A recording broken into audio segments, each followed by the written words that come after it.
అండి మళ్ళీ వచ్చేసాను నేను లాంగ్ వీడియోతో. ఈరోజు మా ఇంట్లో స్పెషల్ ఏమనుకున్నారా? చూడండి, ఈ చేప ఫ్రై చేస్తున్నాను. ఇది ఏం చేప?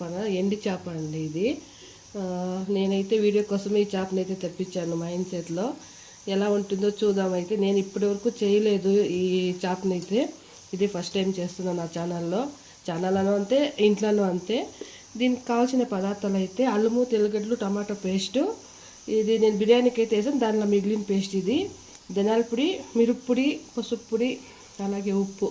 ఇన్ని ఐటమ్స్ అయితే వేసి ఫ్రై చేద్దామనేసి అయితే ట్రై చేద్దామని చేస్తున్నాను. ఇప్పుడు ఇదంతా కలిపెట్టుకున్నాం. అలాగే ఇక్కడ చూడండి, ఈ ఎండు చేప అయితే నేను ఘాట్లు పెట్టి బాగా కడిగేసానండి. దీని మీద అది ఇది ఉంటుంది కాబట్టి నీట్గా కడిగేసి ఘాట్లు అయితే పెట్టాను దీనికి.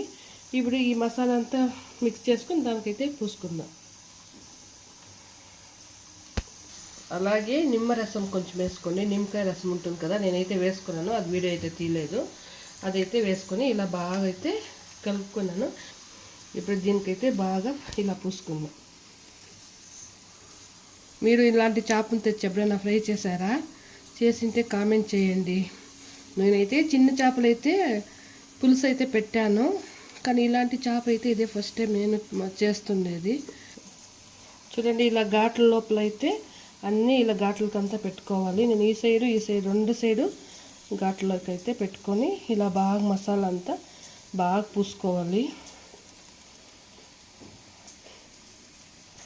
చూడండి, ఇలా అయితే దీనికి బాగా ఇలా అయితే రాసుకోవాలి పేస్ట్, అది పేస్ట్ అంతాను.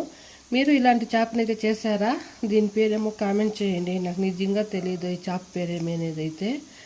నేను చూద్దామనేసి అయితే మా ఆయన చేతిలో తెప్పించాను ఈ చేపని, ఎలా ఉంటుందో అని. చూడండి ఎంత కలర్ఫుల్గా కనిపిస్తుందో చేప. ఇప్పుడైతే స్టవ్ అయితే అంటించుకొని కడాయి అయితే పెట్టాను ఫ్రై చేసేకైతే. ఆయిల్ కూడా వేసేసాను. ఇప్పుడు చేపని అయితే దాంట్లో వేద్దాం. ఇవన్నీ నిదానంగా అయితే దాంట్లో పెట్టినాను చేపని. నిదానంగా అయితే ఉడికించుకుందాం.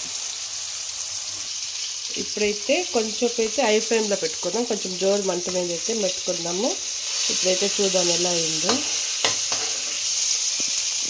చూడండి, ఇప్పుడైతే ఇలా తిప్పుకున్నాను. ఒక సైడ్ అయితే, ఇంకొక సైడ్ అయితే ఇలా ఉంది. కానీ ఇప్పుడు దాని మీద అయితే ఇంకొంచెం మసాలా ఉంది, వేసుకుందాం. ఇప్పుడైతే ఆయిల్ ఉంది కదా, దానిపైన అయితే కొంచెం ఇలా వేసుకుంటా ఉందాము. కొంచెం బాగా ఉడకాలి కాబట్టి దీని మీద అయితే స్ప్రెడ్ చేసుకుందాం ఆయిల్ అంతా వేస్తే. చూడండి, ఫస్ట్ అయితే జోరుగా అయితే పెట్టుకొని కొంచెం ఉడికి పెట్టుకొని ఉన్నాను. మళ్ళీ అయితే స్లిమ్లో పెట్టేసి నిదానంగా అయితే వేయించుకుంటాను. చూడండి ఎలా వచ్చిందో. ఇప్పుడైతే తిప్పుకుందాము.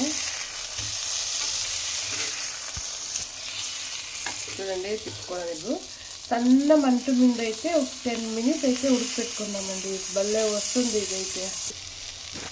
చూడండి, ఇలా అయితే కాల్చుకోవాలి ఎండు చేపలు అయితే. ఎంత బాగా అయితే కాల్చినాను నేనైతే. సూపర్గా వచ్చింది. మీరు ట్రై చేయండి, బాగుంటుంది. నేను ఫస్ట్ టైం ట్రై చేశాను. మీకు నచ్చితే మీరు ట్రై చేయండి, ఎలా వస్తుంది అనేది కామెంట్ చేయండి. ఎందుకు నేను అవుతున్నా? ఎందుకంటే నేను ఇప్పటి వరకు ఇలాంటి ఎండు చేపలు అయితే ఫ్రై చేసింది లేదు. పులుసు అయితే పెట్టాను చిన్న చిన్న చేపలను అయితే, ఎండు చేపలని. ఇదైతే ఫస్ట్ టైం చేశాను కదా, నాకే ఇంత బాగా వచ్చిందా అని అయితే నేను గ్రేట్ అనుకుంటా ఉన్నాను. నేనైతే నాకు తెలిసిన పుల్లుతో నేనైతే ఇలా ఫ్రై చేశాను. ఈ ఎండి చేపలది చిన్నది ఉంది కదా, అంటే పులుసు చేస్తున్నామని ఆ వీడియో ఇంకా అప్లోడ్ కాలేదు, కొన్ని రీజన్స్ వల్ల. అప్లోడ్ అవుతుంది, సో మీరు తిట్టుకోకండి. ఏంటి వీళ్ళు అప్లోడ్ అది కూడా ఆల్రెడీ అయితే నేను చేశాను. పులుసు వీడియో కూడా వస్తుంది, లాంగ్ వీడియో అప్లై చేస్తుంది కదా, కానీ అది కొంచెం కారణాల వల్ల డిలే అవుతా ఉంది. కానీ అది కూడా అప్లోడ్ చేస్తాము లాంగ్ వీడియో. ఇప్పుడైతే ఇలా చేశాను. నాకు వచ్చినట్లయితే నేను చేశాను. ఇది వేరే వాళ్ళు వంట నేను చెప్పను, కానీ నా స్టైల్ ఎండి చేప ఫ్రై చేశాను. మీకు నచ్చితేనే ట్రై చేయండి, లేదంటే లేదు. ఓకేనండి, ఇదండి మా వీడియో. మీకు నచ్చితే లైక్ చేయండి, షేర్ చేయండి, సబ్స్క్రైబ్ చేసుకోండి. Bye bye guys.